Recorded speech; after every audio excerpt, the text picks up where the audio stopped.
பல இடங்களில் இவர் இதே தான் பண்ணிக்கிட்டு இருக்கிறாரு.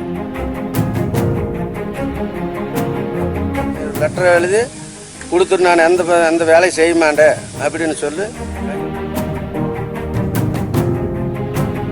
ஒரு லஞ்சத்துக்கு தான் எதிர்பார்த்துக்கிட்டு இந்த வேலை செய்யும்.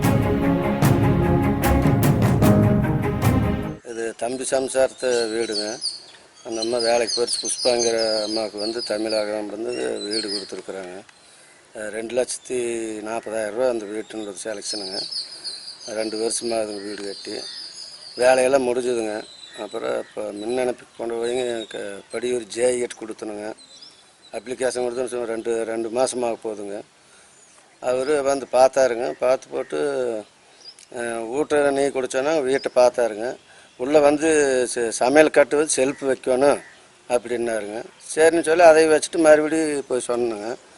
மறுபடியும் அவர் என்னங்கிறாரு, அந்த கட்டாயத்தை அவளுக்கு எடுத்து வாட்ஸ்அப்பில் அனுப்பிவிட்டுன்னு அவர் பார்த்துட்டு அந்த கட்டாயத்தை பூசணும் அப்படியெல்லாம் கொடுக்க முடியாது, அதெல்லாம் பூசினா தான் கொடுக்க முடியும் அப்படின்னாருங்க.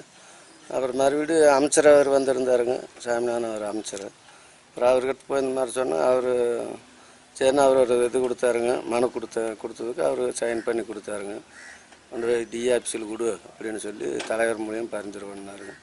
சரிண்ணா அது கொண்டு போகலான்னு போய் நேற்றுக்கு போய் ஆஃபீஸில் கேட்டனுங்க. மறுபடியும் அவர் என்னங்கிறாரு, என்ன மறுபடியும் வேலை ஆரம்பிச்சின்னு என்ன பண்ணுறது, நீ என்ன பண்ணுற அப்படின்னு சர்வீஸ் கொடுக்குற மாதிரி இருந்தால் நீ கையெழுத்து நீ லெட்டர் எழுதி கொடுத்துட்டு நான் எந்த வேலையும் செய்ய மாட்டேன் அப்படின்னு சொல்லி கையெழுத்து போட்டு கொடு. அப்படி செஞ்சால் நீ வந்து டெம்பரவரி சர்வீஸ் வாங்கித்தான் செய்யணும் அப்படின்னு சொல்லி அறக்கழிக்கிறாங்க. அதனால் நேற்றுலேருந்து வந்து மன உளைச்சலாக வீட்டில் உட்காந்துருக்கணுங்க. அப்புறம் இது மட்டும் இல்லைங்க, இந்த பகுதியில் வந்து ஒரு 4 வீடு மாதிரி இருக்குதுங்க. எல்லாத்துக்கும் இதே மாதிரி தான் வந்து பார்க்குறாரு. என்ன பணம் வாங்குற நோக்கம்தான் அப்படி தெரியுதுங்க. ஆனால் வெளியே சொல்ல மாட்டாத போயிட்டுருக்கிறாருங்க. இந்த மாதிரி எல்லாம் இந்த பகுதியை அண்ணா நகர், காந்தி நகர் ஆகட்டும், நாங்கள் அங்கே எம்ஜிஆர் நகர், இந்த மாதிரி பல இடங்களில் இவர் இதே தான் பண்ணிக்கிட்டு இருக்கிறாருங்க. ஒரு லஞ்சத்துக்கு தான் எதிர்பார்த்துக்கிட்டு இந்த வேலை செய்கிறாருங்க.